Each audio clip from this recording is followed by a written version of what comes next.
오늘은 추수감사주일입니다.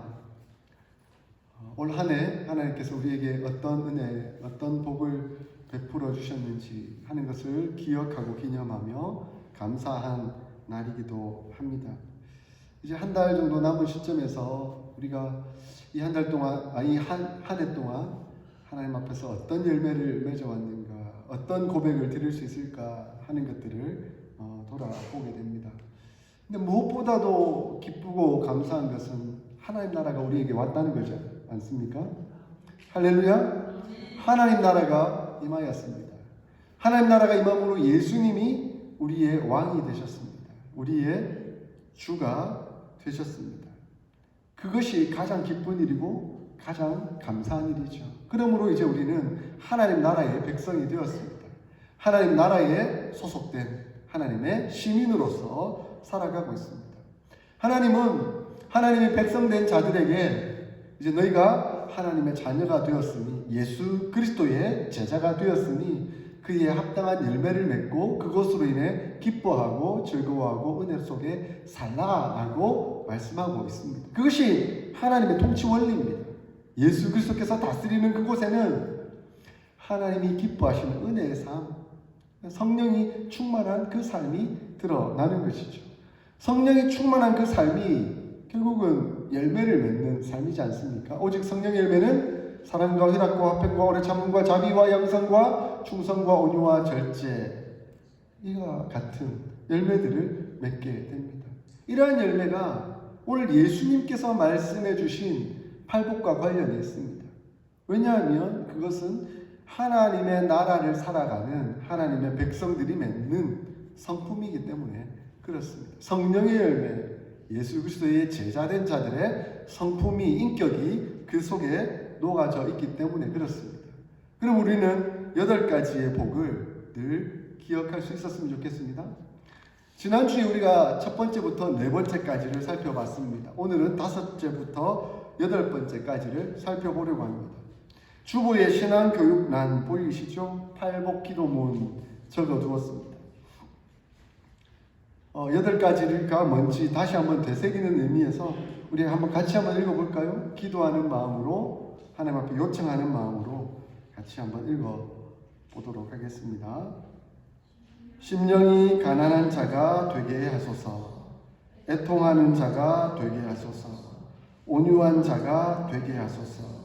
의에 줄이고 목마른 자가 되게 하소서. 긍휼히 여기는 자가 되게 하소서. 마음이 청결한 자가 되게 하소서.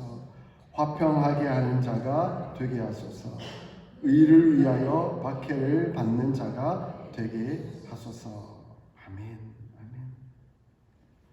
이러한 믿음의 복을 구하며 살아가는 자들이 바로 하나님 나라의 백성이다 하는 것을 예수님은 가르쳐 주셨습니다. 오늘 5번째 복을 또한 살펴보려고 합니다. 5번째는 긍휼을 말합니다.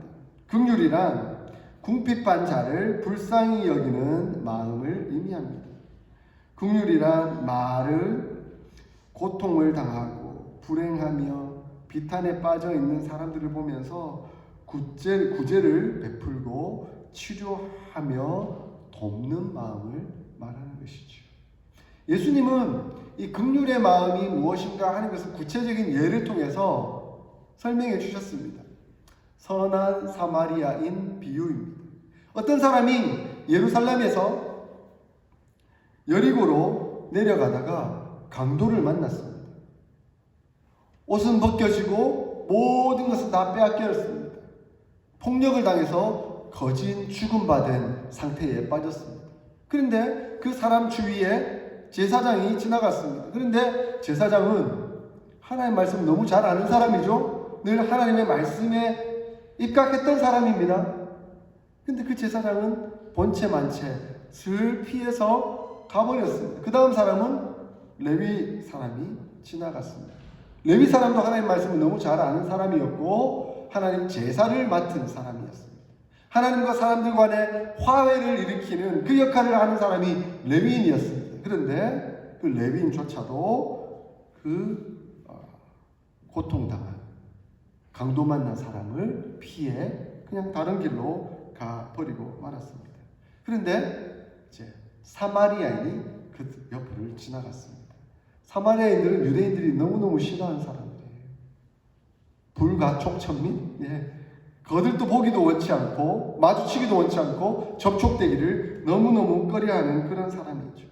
그런데 그 사마리아인 지나가다가 그 사람을 씻어주고 닦아주고 치료해줄 뿐만 아니라 주막에 가서 여관에 가서 재워주고 그 주인에게 내가 모든 그 필요한 배상들은 다 할 테니까 이 사람을 보호해 주십시오 라고 요청을 합니다. 그렇게 사마리아에 있는 그 강도 만난 사람을 잘 보호해 준 것이죠. 예수님은 묻습니다. 누가 긍휼을 베푼 사람이고 누가 그 사람의 이웃이겠느냐라고 예수님 묻습니다. 자, 제사장, 레위인, 사마리아인 누가 그 강도 만난 사람의 이웃이 되겠습니까? 누가 이웃이 되어 줄 수가 있겠습니까? 바로 사마리아인입니다. 제사장이나 레위인은 하나님의 말씀을 너무나 잘 알았던 사람입니다. 그리고 그것을 가르치는 사람이기도 하죠. 그런데 그 말씀을 알 뿐 그 말씀을 실행하지 않았습니다. 그것은 긍휼이 아닙니다. 성경을 알고 율법을 아는 것이 긍휼이 아니라고 성경은 말씀합니다. 긍휼이란 고통당하고 아파하고 힘들어하는 사람, 하나님의 사랑으로 보듬어주고 치유해주고 위로해주고 돌봐주는 그것이 바로 사랑이다, 긍휼이다 라고 말씀하고 있습니다. 저는 한편으로 생각해 보게 되었습니다. 우리는 누군가의 이웃인가? 예수님은 이웃이란 긍휼을 베푸는 사람이 이웃이라고 선한 사마리아인 비유를 통해서 말씀해 주셨습니다.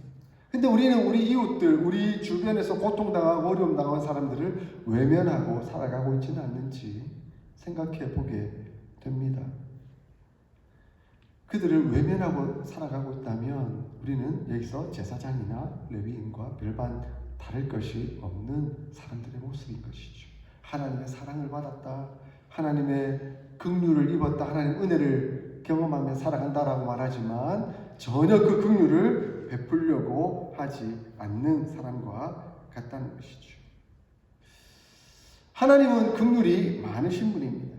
그래서 우리를 긍휼히 위해서 여기셔서 자신의 독생하신 아들 예수 그리스도를 보내어 주시고 그를 십자가에 못 박혀 죽게 하심으로 우리의 모든 죄를 용서하시고 우리로 하나님의 자녀가 되도록 역사해 주셨습니다. 우리가 하나님 나라에 들어오도록 예수 그리스도의 통치를 받도록 그 은혜와 긍휼을 누리도록 우리를 인도해 주셨습니다. 우리 하나님 자녀가 되었죠? 네. 하나님의 자녀는 그의 아버지를 닮게 되어 있습니다. 우리 아버지는 누구시라고요? 하나님이시죠. 하나님을 닮은 우리의 모습이 되어야 되는 겁니다. 하나님은 긍휼이 많으신 분입니다. 그러므로 우리 또한 그 긍휼을 배워야 하는 것이죠. 기꺼이 긍휼을 베풀 수 있고 나눌 수 있는 사람이 되어야 합니다. 하나님은 이러한 사람에게 복이 있다라고 말씀합니다. 어떤 복을 주신다고요? 너희들 또한 긍휼히 여김을 받는 복을 받게 될 것이다 라고 말씀하고 있습니다. 그러므로 교회가 긍휼히 여기는 자들의 모임입니다. 하나님으로부터 긍휼을 받았기 때문에 서로 긍휼히 여기고 서로 나누고 감싸주며 위로하고 도와주고 회복시켜주는 그 은혜의 자리로 나아가는 것이 바로 교회인 것이죠. 그러면 우리는 교회 안에서 복을 받았습니다. 하나님 나라에 하나님 통치 아래서 복을 받았습니다. 어떤 복을요? 서로 긍휼히 여기며 서로 사랑하며 서로 감싸주며 서로 위로해주고 서로 회복시키는 그러한 은혜를 받았다라고 말씀하고 있습니다. 사랑하는 성도 여러분, 긍휼히 여기며 삽시다. 네. 여러분은 긍휼히 여김을 받는 복을 받게 될 것입니다. 여섯 번째는 마음이 청결한 자라고 말씀합니다. 마음이 청결하다 하는 것은 내적 청결함을 말씀합니다. 예수님은 특별히 마음이 청결한 자다라고 표현하셨습니다. 외적으로는 아무리 청결하다 할지라도 그 속이 썩고 더러우면 청결한 것이 아니다라는 것을 예수님은 강조하고 계시는 것이죠. 당시에 겉은 번지르르하고 청결하고 너무나 깨끗하고 좋아 보이는 모습을 가지고 있었지만 속으로는 정말 썩어 문드러진 인간들이 있었습니다. 예수님은 그들을 비판하셨죠. 누굽니까? 바리새인들. 예수님 그들을 뭐라고 표현하셨습니까? 회칠한 무덤이여! 회칠한 무덤이라고 예수님은 표현하셨습니다. 바리새인들은 외적으로는 의식적으로는 너무나 깨끗하고 좋아 보이는 사람들이었죠. 그러나 도덕적으로 관계 속에서는 전혀 그렇지 못한 사람들이었습니다. 외적으로 깨끗함과 정결함을 유지하면서 자기를 뽐내고 교만을 드러내려고 했던 사람들이죠. 그러므로 예수님은 그들의 속마음을 꿰뚫어 보고 계셨습니다. 예수님이 이렇게 말씀하셨습니다. 너희 바리새인들은 지금 잔과 대접의 겉은 깨끗이 하나 너희 속에는 탐욕과 악독이 가득하도다. 너희는 회칠한 무덤 같으니 겉으로는 아름답게 보이나 그 안에는 죽은 사람의 뼈와 모든 더러운 것이 가득하다라고 책망하셨습니다. 어쩌면 우리는 이 바리새인들과 같은 모습으로 살아가고 있지 않는지를 돌아보게 됩니다. 혹시 사람 만나면 겉으로는 냄새 나지 않을까 조심스러워가지고 막 향수 뿌리고 화장품 칠하고 좋은 냄새 나게 만들려고 하는데 정작 그 내면은 그 속은 그 사람 만나서 어떻게 사기칠까, 어떻게 그 사람 이용해 먹을까, 그렇게 하고 있으면 회칠한 무덤과 같은 바리새인과 같은 그런 모습이라고 예수님은 책망하고 있는 것입니다. 그러면 우리는 청결한 마음을 가져야 하겠습니다. 여기서 청결한 마음이란 진실함을 의미합니다. 시편 24편에 손이 깨끗하고 마음이 청결한 사람은 뜻을 허탄한 데 두지 아니하며 거짓 맹세를 하지 않는 자라고 말씀하고 있습니다. 그러니까 청결한 자는 하나님 앞에서나 사람 앞에서나 거짓이 없는 사람을 뜻하는 것입니다. 숨길 것이 없는 것이죠. 늘 진실함으로 서 있는 사람을 말하는 것이죠. 우리가 바리새인들을 위선자라고 부르지 않습니까? 여기서 위선이라는 말은 결국 연극하는 사람, 마스크를 쓴 사람이라는 의미를 가지고 있습니다. 연극하는 사람들 잘 보세요. 평소의 삶의 인격과 실제 무대에 올라가서 연기하는 인격이 완전 다릅니다. 그러니까 두 가지 인격, 어쩌면 세 가지 인격, 네 가지 인격, 다중인격을 보여주고 있는 것이죠. 그러나 그의 실제 생활 속에서의 삶이 그의 본래의 인격입니다. 그러므로 어떤 모습이든 어떤 상황이든 어떤 환경이든 관계없이 한 인격으로 줄곧 진실함을 보여주는 사람이 바로 마음이 청결한 사람이다라고 말씀합니다. 여러분은 어떠세요? 내 주변에 가까운 사람에게는 막대하는 인격을 보여주다가 대통령이나 높은 사람 만나면 아이고 이러면서 막 겸손한 인격을 보여주고 있다고 한다면 그것은 위선과 같습니다. 하나님의 말씀은 그렇게 말씀하신 것이죠. 마음이 청결한 것은 늘 한결같이 진실함을 의미하는 것이다. 숨길 것이 없이 한 인격의 모습으로 살아가는 것이다 라고 말씀합니다. 저는 한국에 있을 때 목회를 하는데 이런 말씀을 하시는 분을 만났었어요. 나는 저 사람의 마음이 보인다. 어떤 말을 하거나 어떤 행동을 하면 그 사람이 무슨 의도를 가지고 저 말을 하는지 저 행동을 하는지 하는 것이 다 보인다라고 말씀하시더라고요. 그래서 제가 그 말씀하신 의도가 뭘까 하고 가만히 그분 또한 살펴봤어요. 그랬더니 이분이 결국 그렇게 말하는 사람을 자기가 꿰뚫어 보면서 내가 얼마나 위대한 사람인가 하는 것을 또한 표현하고 있더라고요.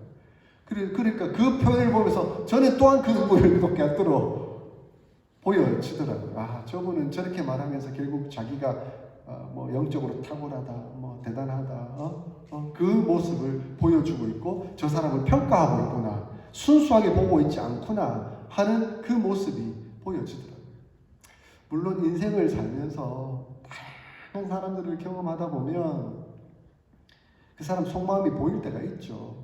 그리고 이 사람이 조금 사기치는 마음으로, 좀 거짓하는 마음, 속임의 마음으로 나를 이용하려고 내게 이렇게 접근하는구나 하는 그 모습이 보일 때가 있죠. 그런데 그렇게 자꾸 경험하다 보니까 이 순수함이 사라지는 거예요, 사람이. 그리스도인들도 마찬가지인 것 같아요. 그러니까 사람을 진실되게 안 봐요. 무슨 말을 하든지 꼭 꼬아보고 한 번 더 왜곡해서 보고 이 사람이 무슨 의도로 이런 말을 하지? 좀 그리스도인들은 예수님의 마음으로 좀 접근했으면 좋겠습니다. 좀 믿어주고 그대로 받아주고 좀 순수하게, 물론 속아서는 안 되겠지만, 사기당해서는 안 되겠지만, 그러나 좋은 마음으로, 위로하는 마음으로, 진실한 마음으로 받아주고 함께 그렇게 할 때 정말 투명한 공동체가 될 수 있지 않겠습니까? 뭐든지 꼬아보고 무슨 의도로 나한테 이런 말을 했을까? 나를 이용하려고 이런 말을 하나? 너무 그렇게 받아들이거나 접근하지 않으셨으면 좋겠습니다. 대신 우리 어스틴 사랑의 교회 성도들은 서로 간에 좀 투명한 모습을 좀 보여줬으면 좋겠어요. 그래서 이 한국 사람들이 그렇잖아요. 약간 유교적 영향을 많이 받다 보니까 겉으로는 아닌 척하면서 속마음으로는 그렇게 바라는. 그러다가 나중에 나는 말하지도 안 해놓고는 그렇게 안 해준다고 막 토라지고 삐져가지고 막 이렇게 하는 그런 상황들이 많이 벌어지는 것을 보게 됩니다. 솔직하게 말하는 거죠. 소위 미국 말로 좀 쿨하게. 나는 솔직한 내 마음이 이렇습니다. 거기에 대해서 서로 의견을 나누고 투명성을 진실함으로 말하고, 그러다 서로 위로하고 도와주고, 아닌 것은 아니라라고 말할 수 있고, 그렇게 하는 것이 마음이 청결한 사람의 모습인 것이죠.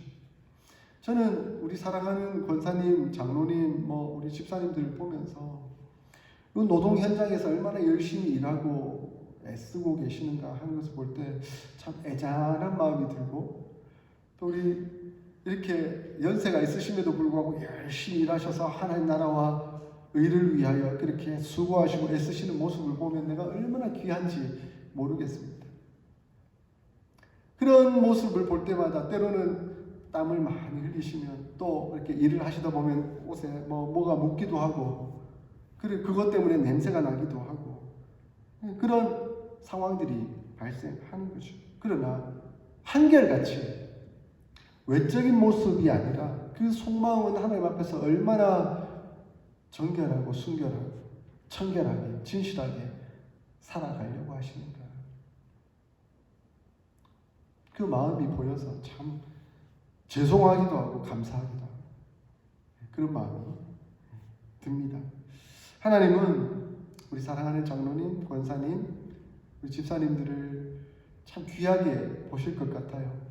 그 입고 있는 옷, 우리 평소에 노동 현장에서 입고 있는 옷, 그리고 우리의 흘렸던 땀 냄새, 그런 것을 더럽게 여기지 않으시고 오히려 그것을 하나님 기뻐 받으시는 향기로 받으시고 은혜로 이끄시고 인도하십니다.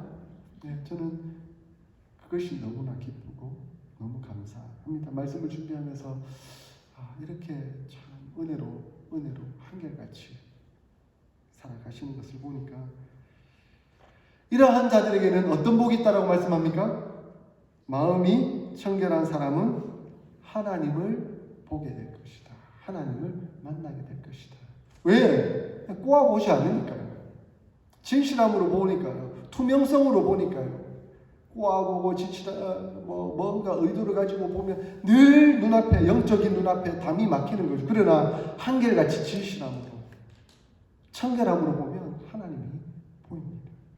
그래서 하나님을 보고 하나님 앞에서 투명하듯이 다른 사람 앞에서도 투명하고 진실함과 은혜 속에 살아갈 수 있게 되는 것입니다.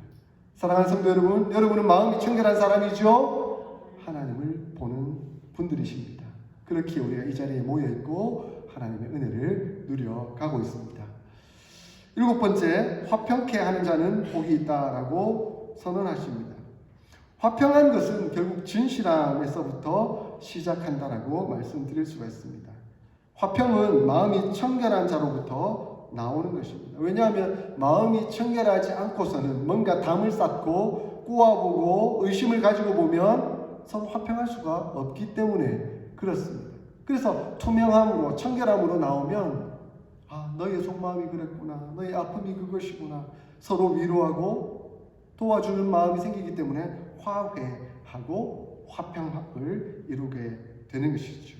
그러므로 사도 바울은 로마서에서 할 수 있거든 너희로서는 모든 사람과 더불어 화평하라, 화목하라 라고 말씀합니다. 이 말은 무엇이냐면 마음을 청결하게 해서 모두에게 내어 보이고 그러므로 서로 하나가 되라 라고 하시는 말씀입니다. 그럼 어떻게 화평할 수가 있습니까? 진실함으로 서는 거죠. 그리고 화평하기 위해서는 희생이 필요합니다. 화평은 누가 이루셨습니까? 예수 그리스도께서 이루셨습니다. 예수 그리스도께서 사역하심으로 하나님과 우리 사이에 화평이 이루어지게 하시고 우리와 다른 사람과의 관계, 그러니까 유대인과 이방인과의 관계 속에서 막힌 담이 허물어지도록 역사하셨습니다. 근데 그 예수님의 화평케 하신 사역이 무엇입니까? 바로 예수 그리스도의 십자가 사역이죠. 십자가에 못 박혀 죽으심으로 말미암아 예수님은 화평을 이루신 것입니다. 그러므로 화평을 이루기 위해서는 엄청난 대가가 필요합니다. 희생이라는 대가가 이루어져야 한다는 것이죠. 독일의 신학자 그리고 목회자, 순교자였던 디트리히 본 회퍼는 값싼 은혜를 경고했습니다. 희생 없이 그 은혜를 순종함 없이 그냥 받았다고 내 마음대로 살면서 난 구원받았다, 난 천국 가니까 아무 상관없다 이렇게 말하며 살아가는 것, 그것은 정말 예수 그리스도의 그 십자가의 죽으심의 은혜를 값싼 은혜로 만드는 것이다. 그렇게 강조했습니다. 그와 마찬가지로 우리가 겉으로만 평화하는 척 속으로 억눌려 있는 걸 그대로 다 가지고 있으면서 언제 폭발할지 모르고 있는 그 폭탄을 안고 살아가면서 겉으로만 화평한 척하는 것은 진실한 화평이 아니다, 값싼 화평이다라고 지적해 주고 있습니다. 그러므로 우리가 화평하기 위해서는 정말 예수 그리스도의 십자가의 은혜에 젖어들어야 됩니다. 예수님께서 정말 나를 위해 자기 목숨까지 아끼지 아니하시고 내려놓으신 그 은혜, 그 사랑, 그 감격 안에 거할 때야 비로소 나 또한 진심마음으로 나와서 예수님처럼 희생하여 그 모든 나에게 어떤 앙금이 있는 그 사람의 모든 것을 용서하고 이해하고 감싸주며 서로 위로하고 도와줄 마음이 생기기 때문에 그렇습니다. 그러므로 화평에는 고통이 따릅니다. 힘들죠. 내 마음이 용납이 안 될 수도 있어요. 감정이 정말 격하고 답답할 수도 있습니다. 그러나 화평케 한 예수 그리스도의 그 은혜, 죽음의 고통까지 감수하고서라도 화해하셨던 그 예수 그리스도의 은혜가 우리에게 임할 때 우리는 또한 그 화평케 하는 은혜를 나눌 수 있고 누릴 수가 있게 되는 것이죠. 그러므로 예수님은 이러한 화해의 사역, 화평케 하는 사역을 너희가 잘 감당하는 것, 그것은 예수 그리스도의 제자도의 아주 중요한 의미다라고 말씀합니다. 그리고 이러한 자들이 받는 복이 무엇이라고 말씀합니까? 하나님의 아들이라라고 일컬음을 받을 것이다 라고 말씀하셨습니다. 사랑하는 성도 여러분, 여러분 하나님의 자녀이지 않습니까? 우리는 하나님의 자녀이지 않습니까? 네, 우리가 하나님의 자녀라고 일컬음을 받는 것은 우리가 화해의 사역을 했다는 거예요. 화해의 성품을 이루어 나가는 거예요. 화평의 그 임무와 역할을 감당하고 있다는 거예요. 근데 우리가 하나님의 자녀라고 일컬음을 받으면서 화평케 하는 사역을 전혀 안 하고 있다면 그건 마땅치 않은 거죠. 그것을 예수님은 우리에게 말씀하셨습니다. 너희가 하나님의 자녀이냐 내 제자이냐 화평케 하는 사역을 해야 한다. 그것이 하나님의 자녀라고 일컬음 받는 사람들의 아주 중요한 성품의 덕목이다라고 말씀하고 있습니다. 여덟 번째는 의를 위하여 핍박을 받는 사람, 박해를 받는 사람을 말합니다. 화훼의 사역을 하다 보면 박해를 받기 마련입니다. 여러분, 하나님과 사람과의 화해시키기 위해서 열심히 노력해 보셨잖아요. 저도 한국에서 부산역에서 열심히 전도하면서 당신은 구원받아야 됩니다. 하나님과 화해하셔야 합니다. 하니까 막 쌍욕을 날리고 가시는 분들이 계시더라고요. 와, 얼마나 마음이 막 그것이 예수님 때문에 핍박을 받는 거잖아요. 그죠? 그런 핍박을 받는 과정을 경험할 수도 있다는 것이죠. 그러나 핍박 속에서도 우리가 포기할 수 없는 것은 화해의 사역이다라고 말씀하고 있습니다. 그런 핍박을 받으면 받을수록 그것이 마음의 상처가 되고 고통이 될 수도 있습니다. 그런데 예수님은 이렇게 말씀합니다. 기뻐하고 즐거워하라. 기뻐하고 즐거워하라 라고 말씀하고 있습니다. 왜냐하면 우리가 하나님의 아들 되었다라는 증거가 그 속에 있기 때문에 그렇습니다. 우리가 핍박, 예수님 때문에 핍박을 받고 있다고 한다면 우리는 하나님의 자녀라는 증거입니다. 우리가 하나님 나라 백성 되었다라는 증거입니다. 그러므로 이것은 기뻐하고 즐거워해야 하는 일이 되는 것이죠. 12절에 너희의 상이 클 것이다 라고 말씀합니다. 너희가 이 땅 가운데 핍박을 받고 고통을 당하며 어려움을 겪으면 겪을수록 하나님은 하늘의 상급으로 그것을 쌓아둘 것이다 라고 말씀하고 있습니다. 그러므로 사랑하는 성도 여러분, 두려워하거나 염려하지 마십시오. 하나님 안에서 핍박을 받으십시오. 그것이 오히려 기쁘고 즐겁고 감사한 일입니다. 그런데 여기서 아주 중요하게 여겨야 될 것 하나가 있습니다. 그것은 바로 나를 위하여라는 의미입니다. 나를 위하여? 나가 누구입니까? 예수 그리스도입니다. 예수 그리스도를 위하여 핍박을 받는 것은 기뻐하고 즐거운 일이고 또한 하늘의 상급이 쌓이는 일입니다. 그런데 여기서 나가 예수님이 아니고 나가 되면 처참함이죠. 그죠? 내가 잘못해서 내가 혹시 남을 이용하려다가 내가 남에게 상처를 주려다가 핍박을 받는다고 한다면 그것은 의미 없는 일이 되고 맙니다. 그러므로 여기서 나를 잘 해석하셔야 됩니다. 예수 그리스도를 위하여, 화평을 위하여, 의를 위하여 핍박을 받을 때 하나님은 우리에게 복 있다 말씀하시고 천국이 저희 것입니다 라고 말씀하고 있습니다.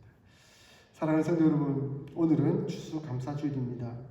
2023년도에 감사의 열매를 돌아봅니다. 우리 교회에 새로 오셨던 분들도 있고 오셨다가 또 못 오시고 계시는 분들도 있어 안타까운 마음도 듭니다.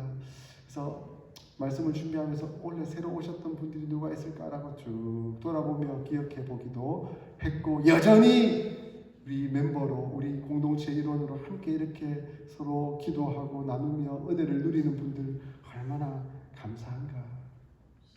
그것을 하나님 앞에 감사의 열매로 올려드릴 수 있겠구나라고 기억해 보기도 했습니다.